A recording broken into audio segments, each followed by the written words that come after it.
So I do want to honor you all's time today.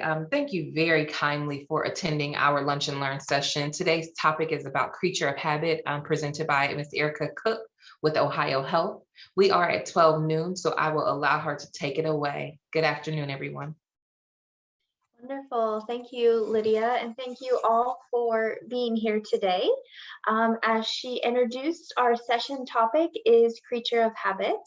And so she also so kindly introduced me. As she mentioned, my name is Erica Cook. I am one of our wellness consultants at Ohio Health, and I'm, again, excited to be here with you and back to continue our conversation on wellness. So I'm excited for this topic in particular because it's something we can all relate to, right? We all have habits. You had quite a few habits as soon as you got up this morning, right? Brush our teeth, put our shoes on, pack our lunch, which sounds like you all have quite lovely lunches today. And so I'm hoping that our session today can give you an approach to creating new habits and or changing old habits in a way that fits into your life and is a compassionate approach to behavior change. And as always, I have various strategies in here for you. So please feel free to take what speaks to you and leave behind what doesn't. I know I've mentioned that wellness is not a one-time thing, right? We're human, we're constantly changing. And so that means the way we approach things or our habits will constantly change as well. All right, so our learning objectives for today. First, we'll define a habit, kind of lay the foundation, and then we're going to expand on that and talk about identity-based habits. We'll learn about a 4-step approach to creating new habits and changing undesired ones. And then we'll discuss motivation, progress, and reflection, which are all really key when it comes to behavior change. And so again, really to get us started, we'll just take a moment to define what a habit is. We all have plenty of them, some of which we probably like and some of which we may wish we could change. And so according to James Clear, one of the many experts on habits, he states that habits are the small decisions you make and the actions you perform every day. And this comes from his book, Atomic Habits. I highly recommend if this is something you're really interested in, right? And quite often when we set out to change our habits, whether it's getting rid of an old one or creating a new habit, we set a goal to help us achieve that change and that desired change. And quite often we set a goal that either we aren't ready for, or we set one that's maybe too big for where we are right now. And so our goal with habit change is to get a tiny bit better every day, right? If we look at the definition, habits are the small decisions you make and the actions you perform every day. And so, right, we want to make little progress along the way, and that's really going to add up to long-term results.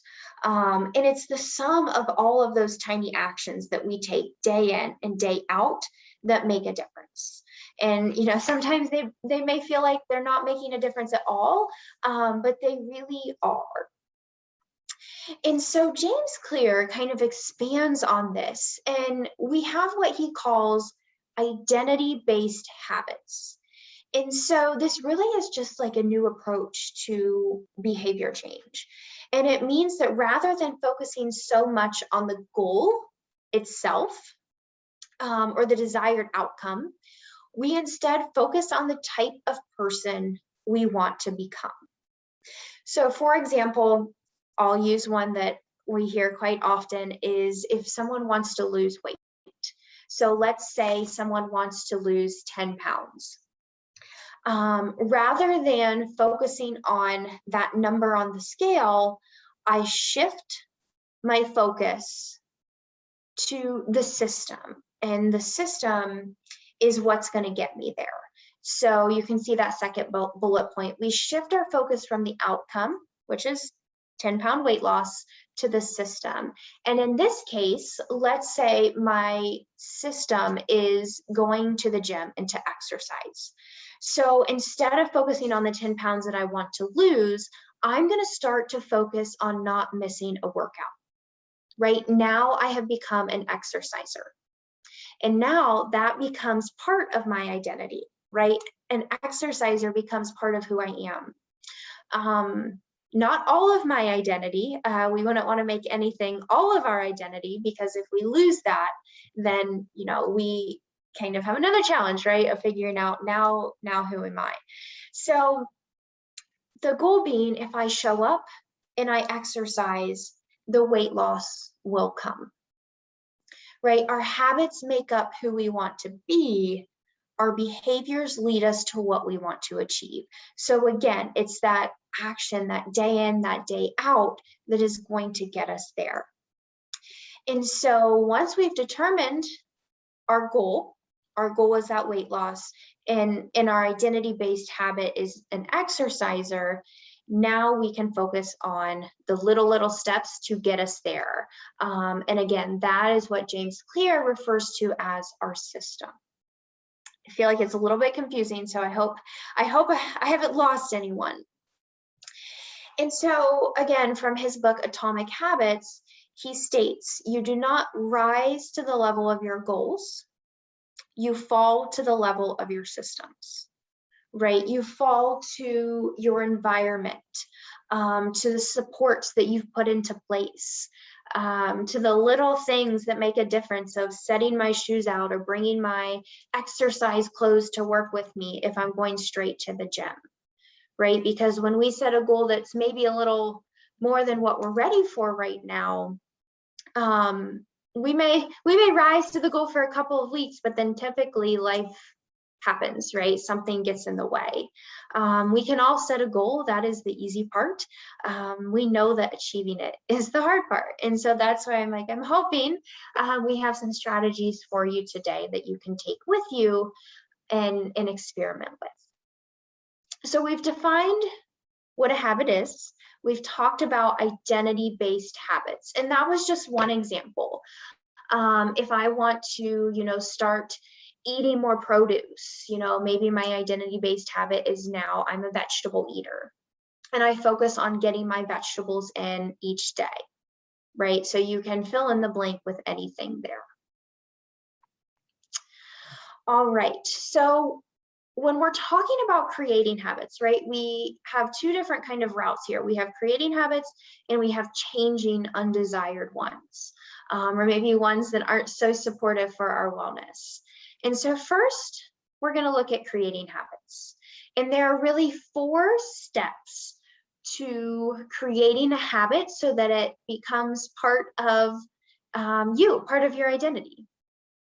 And so we'll break each one down here in a second, but I just want to introduce them real fast.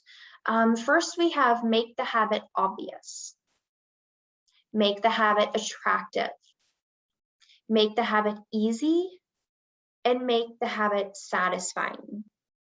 And as we go throughout, I do have other resources for you. So I know I'm using a lot of James Clear, but I do have some other resources coming up for you as well. So that first step in creating a habit is to make the habit obvious, right? Think about your environment, the physical space that you spend your time in. If you want to drink more water, can you keep a water bottle on your desk where you're going to see it, right? If you want to start reading, maybe you keep the book on your nightstand. So the goal being to make the cue obvious, make it something that catches our attention. Oftentimes, if we want to start doing something and we forget, we're not forgetting on purpose, right? It's not wired into our brain yet. And when we have such a busy day, right, plenty of to-dos, plenty of external things calling our name and calling for our attention, it can be hard to add new habits in. And so when we're thinking about making the cue obvious, That takes us into this whole idea of the habit loop. So we have our cue, our routine, our reward. And this is why undesired habits are so hard to break, because of this habit loop, right? And the cycle continues. Habits emerge because our brain is constantly trying to look for ways to save effort, to make what we do efficient, so then we can reallocate our attention to something else. So it's going to try to make any routine that we have into a habit, which can be beneficial, right? An efficient brain allows us to stop thinking constantly about basic behaviors, right? Walking down the hallway, chewing our food, all of those things that we just do. So then we can devote energy and brain space to other more complex endeavors. Now, that's not so helpful when it's a habit that we don't desire, if it's an unsupportive habit, right? Because our brain is also very efficient at those. And so these habits, whether desired or undesired, are wired into our brain. We've had neural connections made, neural pathways have been created. So now our habit is automated. And in order to change that, whether it's creating a new habit or getting rid of an undesired one, we need to change the cue. That's really what tells our brain, oh, go into habit loop mode, right? This is the cue. Okay, I know what to do now. I've received my cue. I go right into my routine and I receive my reward. So we need to change the cue or the reward. The cue causes us to initiate the habit, right? It's what kind of kickstarts our habit loop. So once we've taken action, if it's something that we like and we have created a positive association with, a positive experience in our brain, then we're going to come back to it again. And so I read somewhere, and I cannot remember off the top of my head, I want to say Eat, Move, Sleep by Tom Rath, but I would have to double check that for sure. It was shared that exercise, for example, I enjoy exercise, but I've been told plenty of times by people who do not like to exercise. I understand, right? There are plenty of things that I don't enjoy.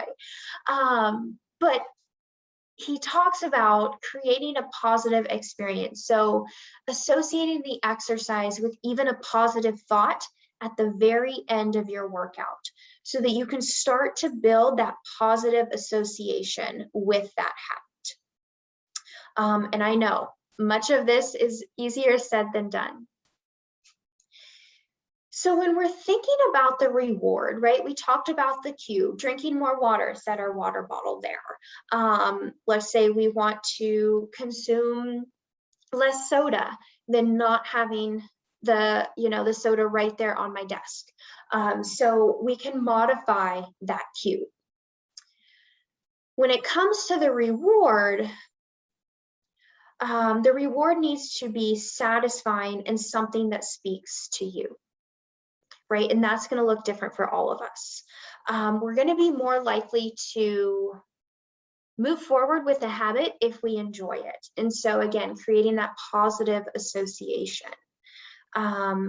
And the key when it comes to establishing new habits is that the reward needs to be immediately satisfying.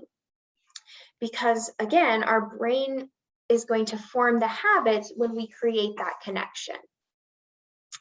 And so, oftentimes we talk about wanting to come from internal motivation or an intrinsic reward or internal reinforcement, the wording we have on the slide here, which can be really important and really helpful. We sometimes may need external reinforcement to get started, or extrinsic motivation or an external reward. And so this is why it can be so important to lower the bar. And I know I've talked about this in previous sessions, right? Giving yourself permission to lower the bar with the goal you're setting, so that When you lower the bar, you can accomplish the goal, and that sense of satisfaction can help you to continue moving forward. And so again, coming from another habit expert, BJ Fogg, he states that there is a direct connection between what you feel when you do a behavior and the likelihood that you will repeat the behavior in the future. So think about something, you've really enjoyed. We also want to come back to that, right? Because we've created that positive association. And the other thing to think about and keep in mind is that a habit has to be established before it can be modified. In the exercise world, we talk about establishing duration of exercise before intensity. And the same holds true here. We can't really, modify something that doesn't exist. Or I like to think about, when I put a presentation together, I have to have something there to work from. And then I can dive in and work out the little details, right? We're not looking for perfection. Perfection doesn't exist. So, we're looking for progress. We're looking for lifelong change in a way that works for us. So we've talked about our environment. We talked about the cue and the reward and that habit loop. In this final kind of strategy within the bigger make the habit obvious is this idea of habit stacking. And this also comes from BJ Fogg. And this is where you stack a desired habit, one that you want to create, with one that already exists. So for example, after I pour my cup of coffee in the morning, I will drink a glass of water. Or after I check my phone, I will stand up and then sit back down. After I pull into the garage or into my parking spot at the end of the day, or maybe the beginning of the day, I would take 3 to 5 deep breaths, right? Kind of initiating a calming response. After I serve dinner, dish my plate out, I will pack my lunch. I will put the leftovers into my lunch, so lunch is ready for the next day. So we could go on and on.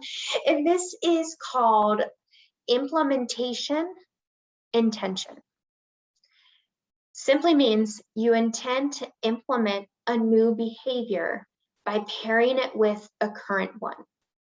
So again, the example here, after I check my phone, I will stand up from my work chair and sit back down, just to get me moving. And habit stacking works because the current habit is already wired into your brain. We've already created those neural pathways there. And so by linking a new habit to an already existing one, we're going to be more likely to stick to the behavior. And I know I mentioned at the beginning, but there are quite a few strategies within here. So I don't want to overwhelm anyone. Like I said, kind of pick and choose what seems like it might be speaking to you or resonating, like, oh yeah, that may really work for me, and experiment with it.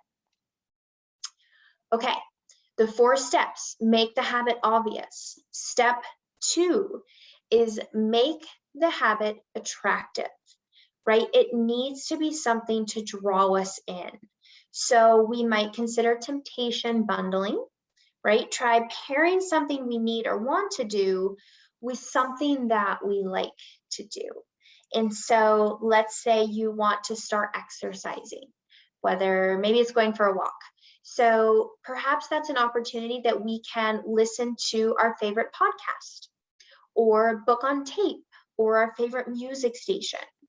And so we're just kind of bundling them in, very similar to habit stacking, right? Pairing 2 things together. But in this sense, we're taking a slightly different angle. All right, step 3 is to make the habit easy. And so just like make the habit obvious, we have 3 smaller strategies within this one. The first one, again, coming from BJ Fogg, is tiny habits. And so with this approach, you take a habit that you want to create or to change or develop and make it tiny, like real small. BJ Fogg states that tiny habits are small, simple habits that will naturally grow over time because habit formation is a skill or ability. So if you want to start exercising, maybe you do one squat or you go for 1 5-minute walk. If you want to start reading a book, maybe you read 1 page a night. And, you know, when I first dove into this, I was like, oh, that feels pointless to me. It's going to take me 350 days to get through this book. Right. But again, like I mentioned, the idea is to progress. And so I have to start somewhere. I'm not going to just get to page 350 overnight. Well, you might, but I'm not. So once we've established the habit, and then over time, maybe the next thing I know, I'm reading a chapter at night, or I'm reading, 15, 20 minutes a night. So the next strategy is the 2-minute rule. So take whatever behavior it is you want to do and scale it down to be done in 2 minutes. So if I want to start walking, maybe I start with putting on my running shoes. Or if I want to join a gym, maybe I start with, searching what fitness centers are near me. If I want to start cooking more, cooking becomes setting the cutting board out before dinner and leaving it at that. Right? And all of these really fit both tiny habits and 2-minute rule criteria, right? We've broken down, so we're literally taking it step by step. And that third strategy is a commitment device. So this is a choice you make now that your future self will thank you for. So let's say I sign up for a group fitness class so that I know I kind of have that sense of accountability. I know I'm going to get there. Or maybe I sign up for a local CSA or community supported agriculture where you get fresh produce delivered so that I know I'm going to have fresh produce to cook with and consume the following week, right? So making a habit now that my future self will thankful for. Maybe a commitment device is something in the financial sense, right? To help me with budgeting. Again, we could go on and on with many examples. And I love this quote from Kelly McGonigal in her book, The Willpower Instinct. A short practice that you do every day is better than a long practice you keep putting off until tomorrow. And I think sometimes it can feel overwhelming, right? And so that it feels easier to just put off and put off and put off. But, maybe we try a different approach and give ourselves permission and acceptance that a little bit is okay. All right, and the fourth step in creating new habits is to make the habit satisfying. So we need to tell our brain we want to come back to it. And again, like I mentioned, extrinsic motivation may be needed to support a new habit when first getting started. And habit tracking can also be a really great tool to make it satisfying. If I could see everyone right now, I would ask you, is anyone a to-do list person, right? Write it down. The sense of satisfaction of crossing the things off your to-do list. You can kind of take that same concept in the wellness space. And I do like to make sure, with habit tracking, it does not have to be this all or none. Habit tracking can be a really helpful tool when viewed that way. It is not meant to grade you. It is not meant to, provide any feelings of failure. It is meant to bring about a sense of awareness, right? Because sometimes what we think we're doing and what we're actually doing may be two separate things. And that's okay, we're human. But there can be that sense of satisfaction when you are tracking and you can look back and see your progress. Or if you look back and you're like, oh boy, what happened? We can come from that situation with a sense of curiosity and not judgment. I can look and say, oh gosh, what did happen this month? Oh yeah, this happened, this happened, this happened. Okay, so maybe I need to take a different approach, whatever it may be. And again, being kind to ourselves. All right, so we have our 4 steps for creating new habits. If we want to break undesired habits, right, ones that we don't want, we simply do the opposite. Well, I say simply, but we do the opposite. We make the habit invisible, remove the cue, right? I gave the soda example. Maybe we take it off of our desk. Make the habit unattractive, right? So maybe we focus on the benefits from what we'll gain by avoiding that habit. Make the habit difficult. Increase the steps between you and that undesired habit. And then finally, make the habit unsatisfying. All right, so the last little piece here, we have motivation, progress, and reflection. And so, motivation, whether it's creating a new habit or changing an undesired one, we need motivation to continue moving forward. But I think we've all experienced feeling motivated, motivation up here, and then plummets, right? We're human, that's normal. However, and as we continue to move forward, we're not always going to feel motivated. The motivated person who loves to exercise isn't always going to feel like doing it. The person who enjoys cooking isn't always going to feel motivated to cook. And so I think a couple of things with that, for one, is if you notice you have a day where you don't feel motivated, that's normal. You're human. Our motivation is going to, go up and down. But the key is showing up anyways. It's being okay with being bored sometimes, with the small steps, the day in and the day out.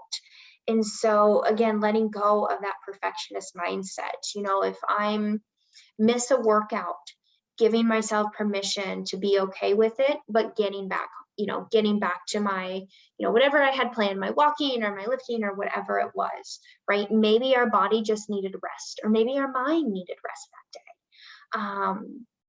So again, recognizing, and I think just kind of taking that pressure off of ourselves to have to feel super excited about it all the time, because we're not going to, right? A new exercise routine or a new habit will lose thrill over time, or a new diet, I know that's one I hear very commonly, isn't always going to be exciting. And so that's where, we like to really kind of step back from that, and how can we make small, actionable changes that lead to lasting results.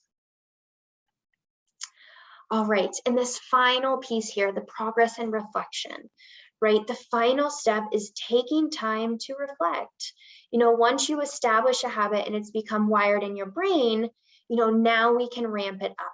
Like what we talked about, right? We have to establish a habit first before we can modify it. And so, when we're progressing, we also want to keep in mind, we're still progressing a little bit at a time, one step at a time. And so when we're reflecting, it can be helpful to just slow down and check in. Again, we live in a nonstop world. Things coming at us all the time, information, emails, texts, all of it is kind of calling for our attention. And so maybe it's giving yourself permission on a monthly basis or quarterly basis or weekly, whatever works for you, to just ask, are these habits still relevant in my life, right? Are they still serving me in a positive and supportive way? Have I been able to make progress from the initial kind of tiny habit or starting place? And then finally, learning from challenges and being patient. Definitely something to think about as you embark on your habit change journey. Everyone makes mistakes. Challenges come up. We know life's unpredictable. Obstacles arise. So being patient and compassionate with yourself can take you a very, very long way. And remember, we're focused on identity-based habits. Who is the person that you want to be? And that takes time, patience, and consistency.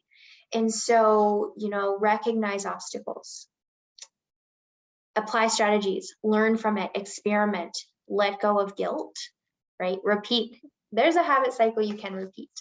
And this image, again, comes from Atomic Habits, James Clear, and he calls this the plateau of latent potential, right? Because we often expect results to be linear and quick and, immediate. But at the very least, right, that we know that's not reality, right? We see what actually happens. And sometimes that can result in that valley of disappointment. But if we can stick with it, the tiny actions every day will get you there, and then you can see the arrow goes up.